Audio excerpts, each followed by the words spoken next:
জামায়াত ইসলাম বাংলাদেশের ইতিহাসে বিএনপি জোটের বাইরেও আরেকবার ক্ষমতায় ছিল। ৭১ সালে পূর্ব পাকিস্তান প্রাদেশিক সরকারে জামাতের ৩ জন মন্ত্রী ছিল। ৩ জন না ভাই, একজন। আপনাকে এই যে কাগজ আছে আমার কাছে, আওয়ামী লীগের ছিল ৩ জন, মুসলিম লীগের ৫ জন, জামাতের ১ জন ছিল। ডন মিসকোট ইট। জামাতে ইসলামের যে সেটা ছিল মালিক সাহেব, ডাক্তার মালিক সাহেব। আপনি যদি মনে করে থাকেন ১৪ জন ছিল, ১৪ জনের মধ্যে একটা জামাত। এই যে মিসকোটেশন, জামাতের ৩ জন, আওয়ামী লীগের ৪ জন। সে কথা বলেন না কেন? আওয়ামী লীগের ৪ জন তো ছিল মিনিস্ট্রিতে, মুসলিম লীগের ছিল ৫ জন, জামাতের ছিল ১ জন, আর পাকিস্তান ডেমোক্রেটিক পার্টি ছিল ৩ জন। আওয়ামী লীগের যারা ছিল তারা ওই সময় এখন আপনারা বলুন না দলছুট। না, তারা ওই সময় অ্যাক্টিং ছিলেন না। আমি এখন নাম বলে দিই, আপনি ভাই আমি একটু বলে দিই। ওবায়দুল্লাহ মজুমদার জাতীয় পরিষদ সদস্য, ৭০ সালে নির্বাচিত। আপনি কেমন করে বললেন সে আওয়ামী লীগের না? আপনি শামসুল হক ৭০ সালে আওয়ামী লীগের এমপি, ভুল করছেন। ৭০ সালের নির্বাচনে যে আওয়ামী লীগাররা আছে তারা ওখান থেকে চলে গেছেন, তারা এই যাবতীয় যুদ্ধের পার্ট হয়েছেন। যারা ওখানে গিয়ে সরকারে থেকেছেন তাদেরকে আপনি আওয়ামী লীগ বলতে পারেন? বলতে পারেন না। ওটা বলতে পশ্চিম পাকিস্তান যায়নি তো এরা। না, আমি সেটা বলি। পূর্ব পাকিস্তান ওনারা কোথায়? ওনারা ওই মন্ত্রী ওই না, আমার কথা হচ্ছে না ভাই। আপনারা বলতেছেন এবার জামাত ইসলামকে টার্গেট দেখেন না কেন? লোক কি দেয়? ৯৬ সালে ৩টা দিছে, এবার আল্লাহ কি করবে? আমি আপনার কাছে প্রশ্নটা করুন, আপনি শুধু প্রশ্নটা করুন। নির্বাচিত যে আওয়ামী লীগের এমপি পূর্ব পাকিস্তানে পাকিস্তান সরকারের নেতৃত্বাধীন সরকারের ছিল, ওকে আপনি আওয়ামী লীগ বলবেন না। ও আওয়ামী লীগে এরপর আবার এসেছিল, আসে নাই তো। সুতরাং ও ৭০ নির্বাচিত হয়েছে বলে ওকে আওয়ামী লীগ বলা যায় না।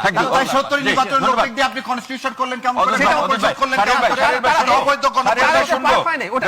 বলেন কোন অবৈধ কনস্টিটিউশন? ওটা আমার ডিবেট আছে। ওইখানে ডিবেট মানে একটা মানবো আর একটা মানবো না, এটা কি? জামাতের বেলা একটা মানবো আর একটা মানবো না, এটা তো না ভাই। জামাতের এমপি ৭০ নির্বাচিত হয় নাই, তাকে নেওয়া হয়েছে পরে। আরে ভাই, আপনি তো সরকারের কথা বলা হয়েছে। আমি বললাম যে আমরা জামাত ইসলাম এমপি না হয়ে তাকে একজনকে নিছেন, আর আওয়ামী লীগের ৩ এমপি কে নিছেন। না, আমি তো বলছি পার্থক্যটা দেখেন। ওই ৩ জন আওয়ামী লীগ না, ওই ৩ জন গাদ্দার ছিল। ওই ৩ জন গাদ্দার। জি, অদুত ভাই। জি, সারের কবি ভাই এবং ডাক্তার জাহিদ ভাই অসংখ্য ধন্যবাদ। শুনবো জি। এডুকেশন ডিপার্টমেন্টের মিনিস্টার ছিলেন আব্বাস আলী খান। উনি জামাত ইসলাম ছিলেন না তো, তাই না? উনি জামাত ইসলামে একমাত্র আব্বাস আলী খান ছিলেন। হ্যাঁ, তারপরে ছিলেন রেভিনিউ ডিপার্টমেন্টে AKM Yusuf, Pakistan Democratic party. পরে জামাত ইসলামে যোগ দিয়েছেন আব্বাস আলী খান সাহেব।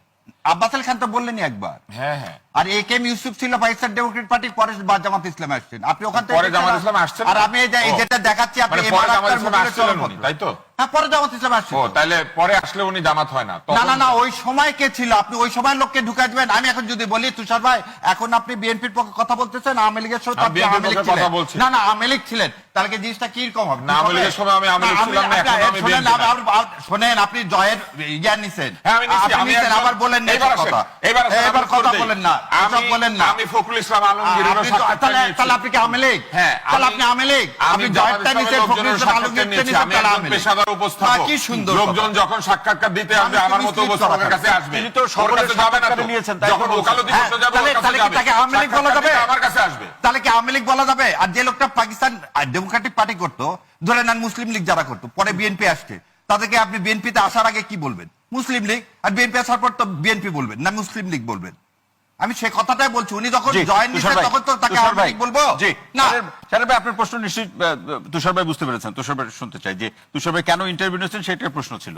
হ্যাঁ, আমি কেন ইন্টারভিউ নিয়েছি এটা আমার ব্যক্তিগত প্রশ্ন। তিনি জানতে এগুলা হচ্ছে না, উনি এটা প্রথম জিনিস বোঝার চেষ্টা করেন। যখন তর্কে পাত্তা থাকে না তখন এগুলা জিজ্ঞেস করে। আপনি অমুক জায়গায় বাথরুমে গেছিলেন কেন? আপনার কি ডায়াবেটিস আছে? উত্তরটাই এটা হবে আর কি। না ভাই, আপনি কি এর মধ্যে দিলেন? আমি উত্তর দেই। আপনি মাঝখানে ঢুকেন না। আমি বাংলাদেশ টেলিভিশনে যাই যখন ওর জন্ম হয়নি, এবং আমি টেলিভিশনে শুধু উপস্থাপনা করি না, আমি বিতর্ক করেছি। বাংলাদেশে যদি ৫-১০টা উপস্থাপকের নাম বলা হয়, কেউ পক্ষপাত না করলে আমার নাম বলতে হবে। তাও ভাগ্য ভালো হাঁটুর বয়স বললেন না। না, বলতো। হ্যাঁ, এটা বলেননি। ভাগ্য ভালো, আপনি আমার বয়স জানেন না। হবে না, ওই কথা বলেন না।